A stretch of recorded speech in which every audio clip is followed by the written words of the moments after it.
pen, whatever else. All personal possessions on the table. We will protect it for you. We've got covers. We'll put your name. Put it here. Please go out into the city, wherever we are, Bhubaneswar, and earn 50 rupees and come back in 4 hours.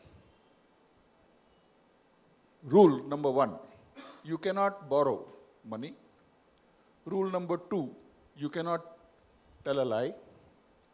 Rule number 3, you cannot go to familiar places. Rule number 4, you cannot, thieve or rob. None of that.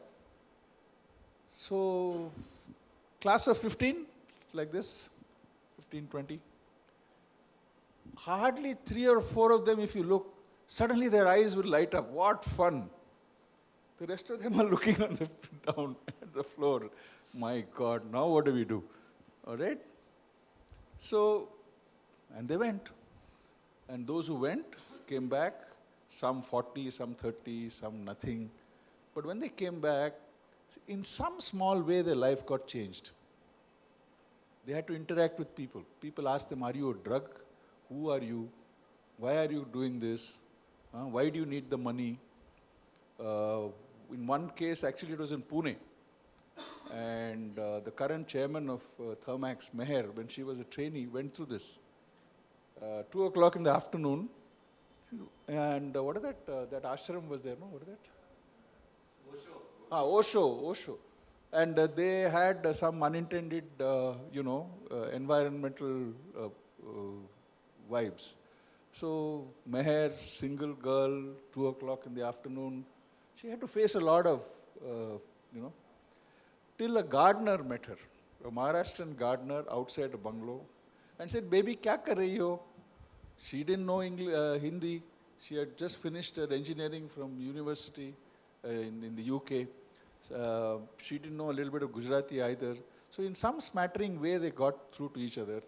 She said, I want to earn some money. I want to do some work.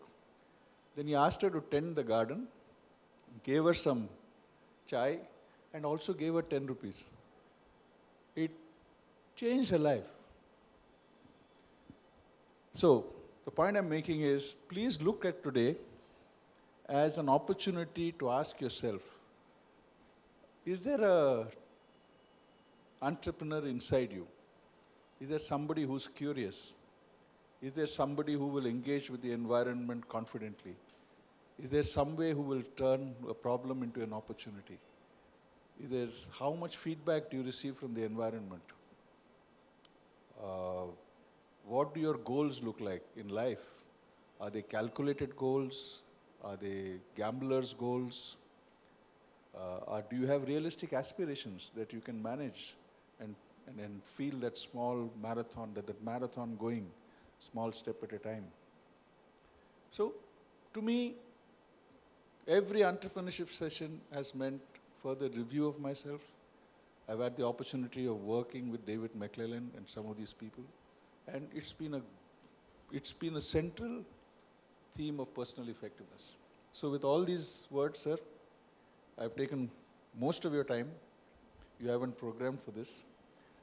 Thank you for coming, and I wish you and the participants have a great day. Thank you very much.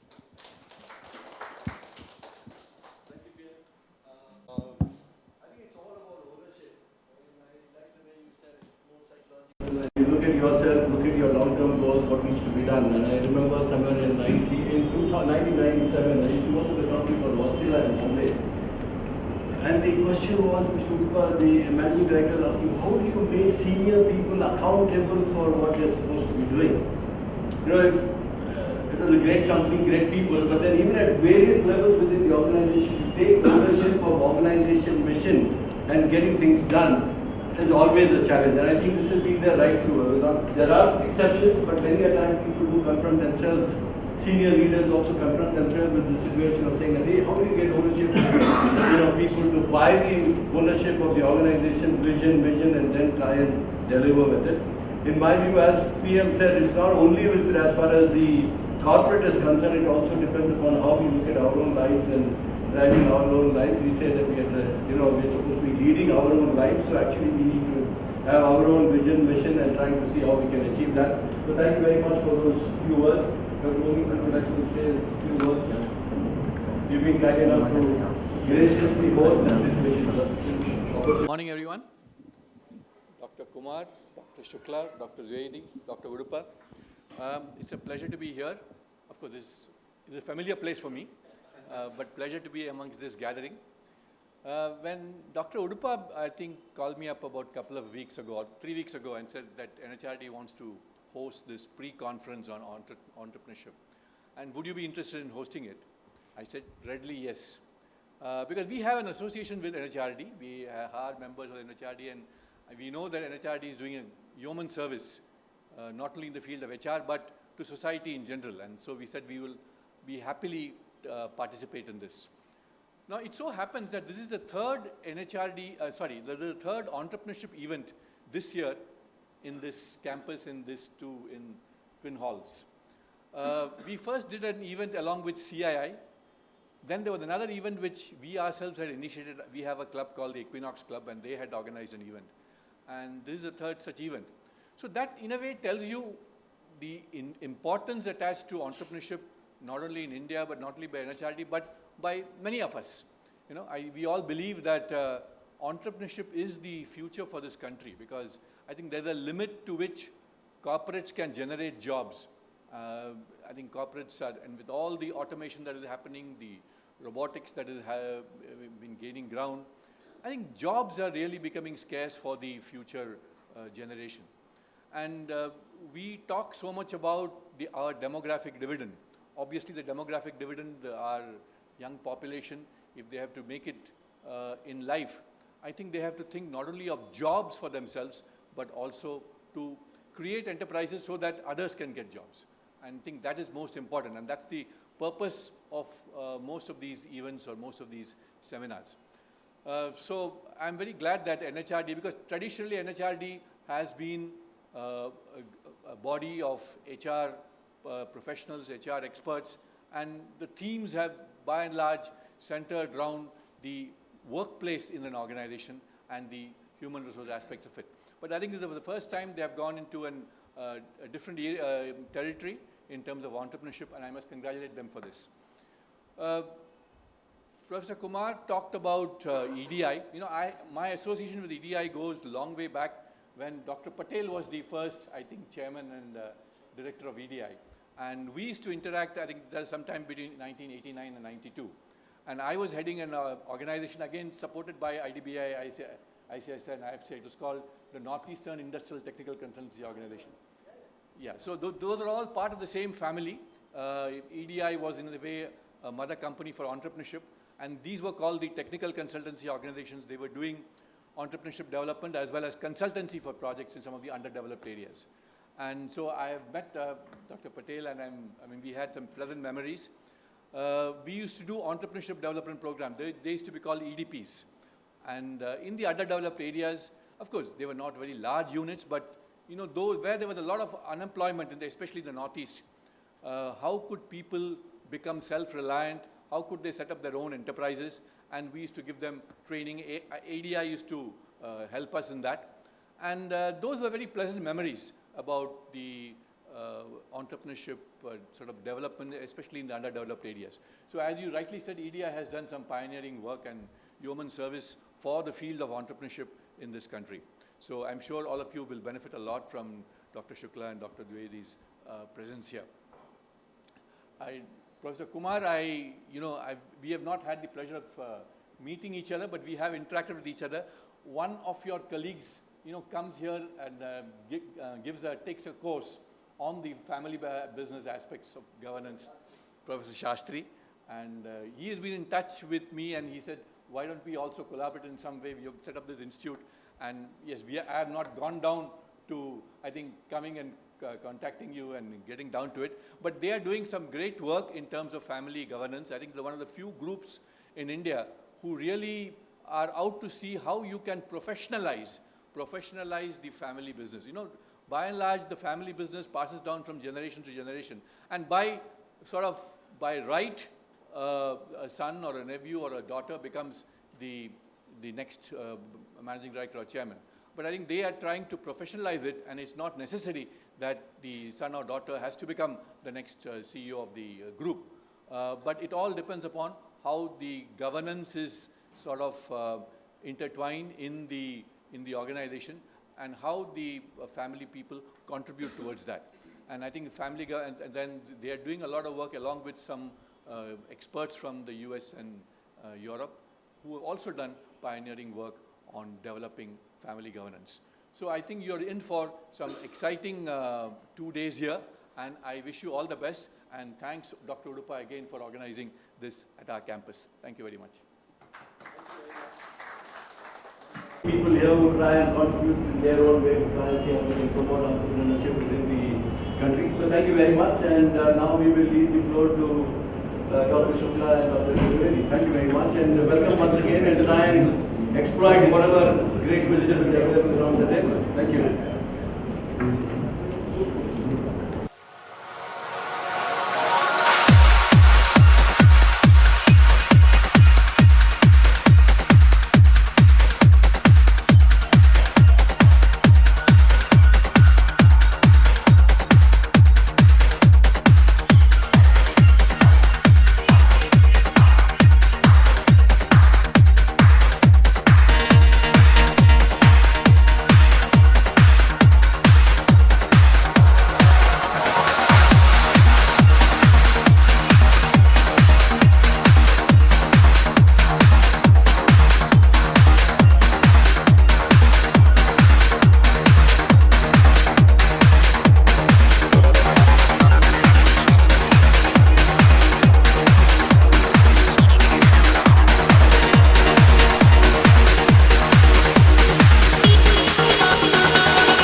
NHRDN for taking this initiative and engaging EDII.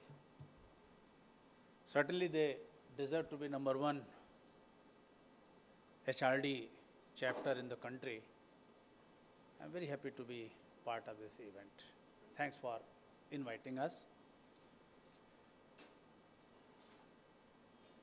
Before I talk about entrepreneurship, let me share my own experiences in working with the word. ये बंद कर देना भैया, बंद कर दो, यहाँ बंद कर दो. अच्छा, उसके लिए ठीक है. My own experiences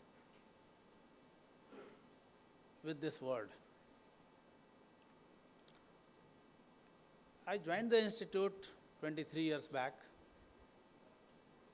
I was trying to find out a niche area for myself. I came across this concept, which was not very old at that time. And I thought that it's very interesting. Let me look at it. I developed a module on entrepreneurship, and that the concept paper which I had developed, I gave it to my secretary for typing in my own institute, EDII. This fellow brought the document, and he was so intelligent that he corrected entrepreneurship as entrepreneurship.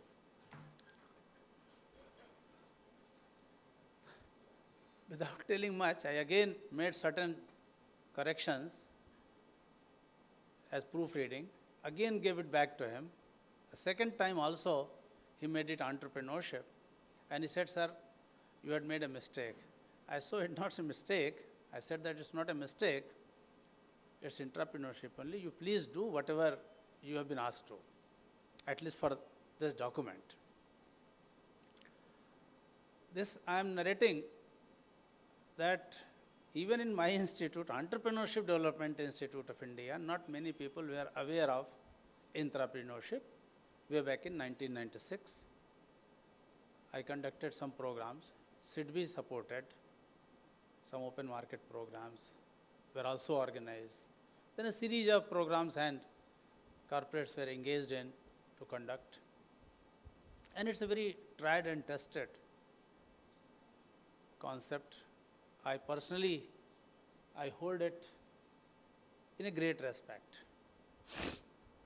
I do not find intrapreneurship different from entrepreneurship. It's only the context which differs. While entrepreneurs do not have anything, they mobilize everything afresh to create an organization. Intrapreneurs are fortunate to have an organization. They have access to an organization, they have access to some resources, utilized, unutilized, and they try to connect the dots, work on available resources, keeping available infrastructure resources as a base. Often it leads to optimum capacity utilization, expansion, modernization, diversification, and anything. What it means that intrapreneurship becomes a state of mind, like an entrepreneur. There are a number of examples, both in India, outside. The best example is this structure of this hall itself. You see, it's a optimum capacity utilization. There is no point in having a large hall only for 10 and 12 persons. So how can it be split into two, where is better capacity utilization? This is what entrepreneurial thinking is all about. Entrepreneurs are more oriented towards getting work done, accomplishing things, being innovative, being creative, being result oriented. This particular word, intrapreneurship, was first mentioned in a book written by Gifford Pinchot, very famous name, Gifford Pinchot. Late 80s, he wrote 87, 88, and it was published by HarperCollins, titled as Intrapreneuring, Why You Don't Need to Leave Your Corporation to Become Entrepreneur. So this entire proposition was that intrapreneurs don't have to leave an organization to become entrepreneurs. And through various anecdotes, case studies, examples, success stories, he proved it that it is possible for people to act as an entrepreneur in a given organization as well.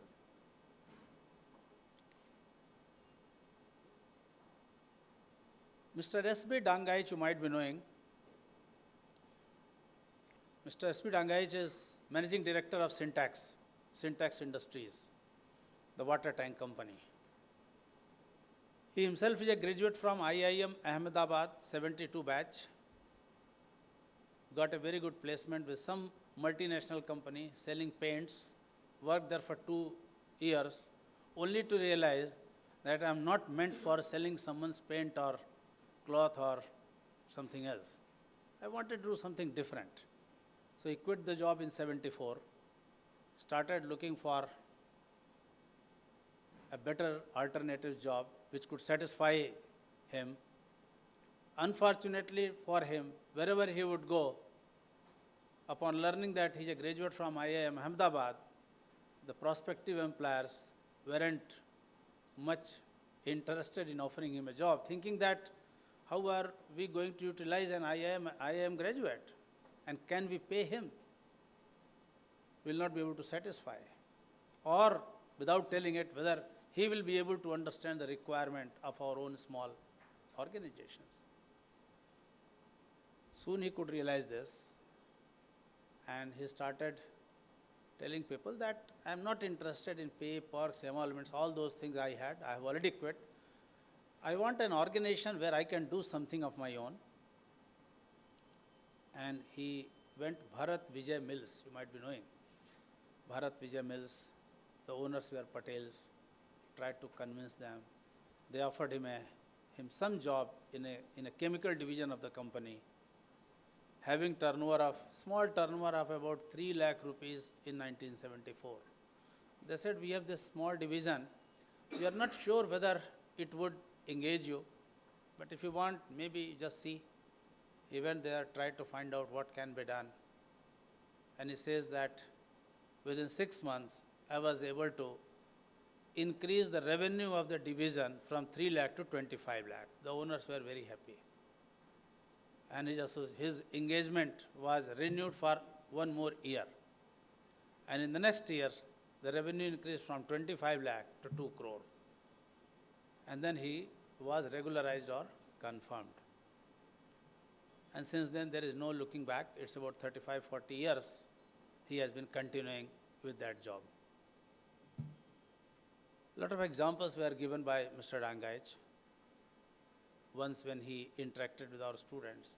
And one of them asked that, sir, you are so entrepreneurial,